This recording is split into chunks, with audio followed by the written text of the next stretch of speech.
Okay, this is a topic that a lot of people keep asking me about, and two things I like to talk about. One are the consumption of organ meats, and two is it necessary to eat grass-finished beef only? And I think those are two very interesting and very important topics to discuss. With regard to organ meats, should you eat organ meats? I think the answer is I don't know. I think for many of you, they can be very beneficial. They're very nutrient dense. There is certainly historical evidence that people ate them. There's no doubt about that. I think for people that have some sort of vitamin deficiency syndrome or difficulty absorbing vitamins, it's a much better way to obtain nutrition than, say, a plant-based form or even a pill form. And so I think for that reason, they can be very, very beneficial to the diet. Can we say that everybody needs to eat them to be healthy or even optimally healthy? I don't think we know the answer to that. I think that's something that would be interesting to test. From my observation of literally thousands of people doing this diet now, I can't see a definite trend that shows that people that are eating organ meats are generally healthier than those that do not. Now, it's not to say that there are certain individuals that include organ meats and they feel better.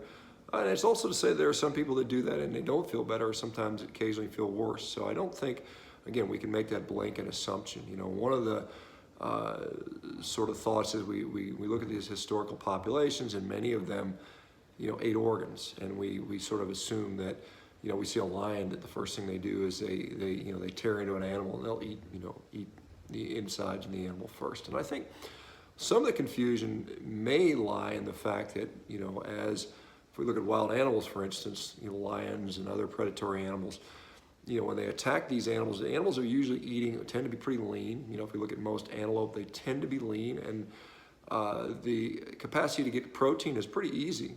If you're only eating meat, it's not hard to get protein. The fat becomes more difficult. And when you're looking at lean animals, the fat distribution on those animals typically tends to be around organs. The perinephric fat around the kidneys, the pericardial fat around the heart, the omental fat that surrounds the organs, and so that may be part of the explanation for some of that behavior, is just trying to get enough fat, because those animals still need to get essential fats in addition to the protein, which becomes an easier thing to get. There's far more protein available in these animals than there are fat and some of the vitamins that are obtained in the fat. Now, as humans, we're in a different situation many thousands of years ago, when megafaunal animals were widely distributed and they were fairly easy to kill, and we had lots of really fatty meat to eat. And so whether or not we ate organs back then or not, or preference them or prize them, I think that's an open question. For some reason, for many people, they find organs to be not particularly palatable. There's clear historic accounts of the offal or the organ meats being cast out for the peasants because people really did not enjoy those, and so you have to wonder why it's not palatable to us if it's truly essential. And so I think the question in my mind remains open. I think you should experiment with that. Do I eat organ meats? The answer is generally no. I have some occasionally. I had some, I think I had some chicken heart the other day at a Brazilian restaurant, and quite honestly, I didn't think it tasted particularly good. And the argument is maybe I'm developing some sort of slow vitamin deficiency is occurring. I mean, I've been on this diet for well over 2 years now, and I continue to get stronger, continue to get faster. I continue to maintain excellent body composition. I'm getting ready to compete in the rowing world championships on straight up red meat and water, and my performance keeps getting better.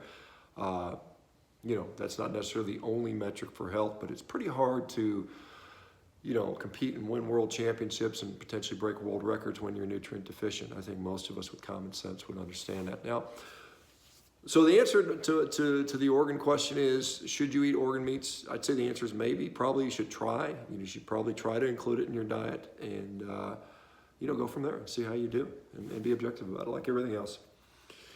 As far as grass-finished versus grain-finished, this is another interesting topic, and I've got an interesting case report that I'd like to share that someone shared with me, Sylvia Tabor, who goes by the biohacking chick.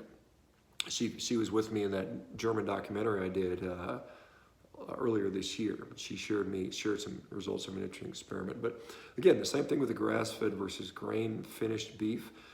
Can we point to significant differences in the people on the carnivore diet in general, showing a clear difference between those that eat exclusively grass-finished and those that do not? And again, I would say the answer appears to be no. There are, when I ask people what they eat, about 80% of them eat grain-finished, 20% eat grass-finished. And some of it has to do with finances. The grass-finished stuff tends to be very expensive. Myself, I eat a mixture of both.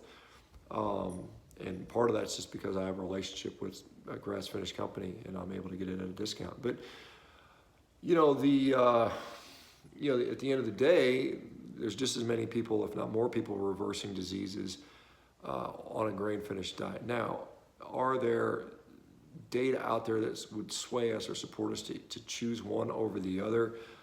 The scientific literature shows, very few studies. Texas A&M did a study, I think, back in 2010, where they looked at grain-finished versus grass-finished meat, and they looked at some biomarkers, which, again, I don't think biomarkers are particularly compelling data to dictate what we should do with regard to health, but they looked at things like HDL, triglycerides, I think LDL, and blood pressure.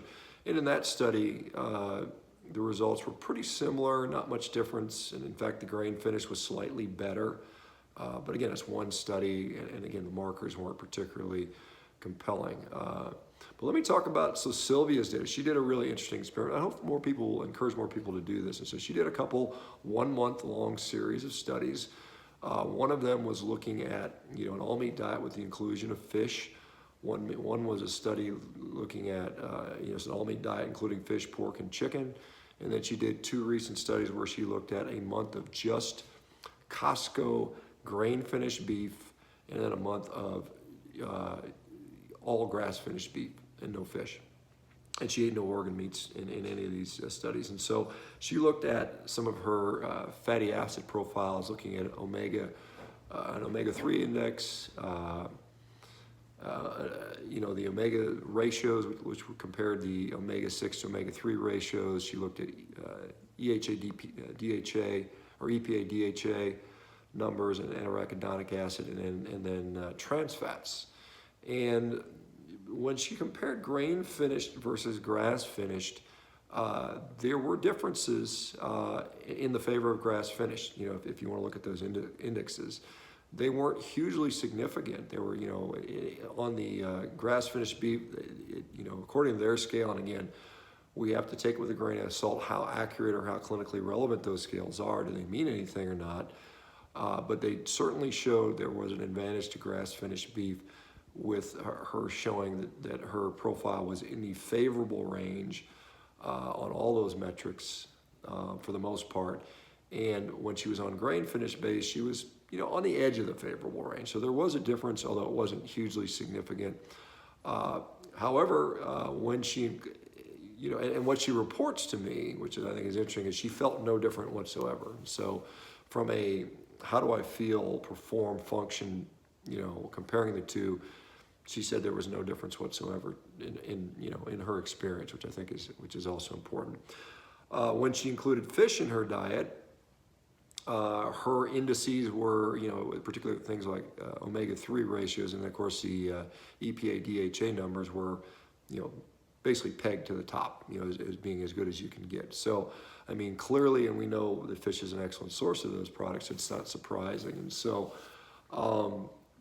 if you want to make a lab number look good, then certainly grass-finished has a slight advantage over grain-finished, but then more importantly, including fish in the diet would help out even more so. And so if you wanted to eat an all-meat diet that was grain-finished or grass-finished, as long as you include some fish in there, you would improve those omega-3, omega-6 ratios in your EPA DHA numbers, to look at a lab test. Now, what does that mean clinically?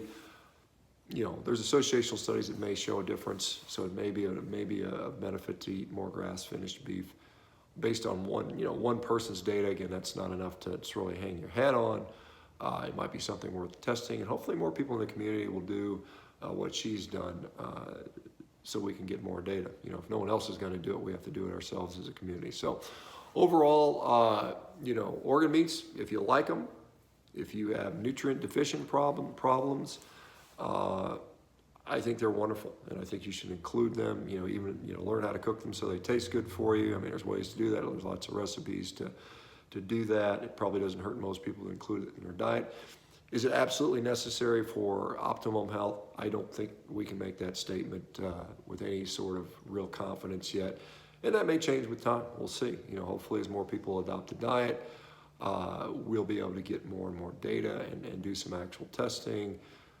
But again, it's you know, we have to go with what results are available to us and make those decisions before we can get too dogmatic on anything. And that's one of the things that I think people in the vegan community are criticized for, is being overly dogmatic. And I think with this carnivore diet, we should take just a results-based look and accept that, you know, what works for one person might not work for everyone, and that you know, we should steer away from making blanket recommendations. You know, the RDA, you know, certainly if you wanna hit your RDA numbers on paper, it's not hard to do on an animal-based diet. You know, there's different ways, different organ meats, eggs, fish, so on and so forth, that allow you to do that. The question becomes how applicable or how relevant are those RDA numbers to people on a carb-free diet, and I don't think we know the answer to that. Now, again, if you want to err on the side of caution, supplement, you know, eat those other products, I think you're fine. I don't think there's anything wrong with doing that.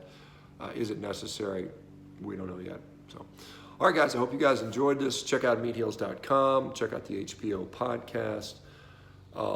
You know, if you guys are interested in one-on-one consultations for health, fitness, you know, training, that sort of stuff, please check out my links. Carnivore Diet book will be out soon. If you guys are interested, I'll put a link in for that as well. All right, guys, hope you have a great day, and we'll talk to you later. Bye-bye.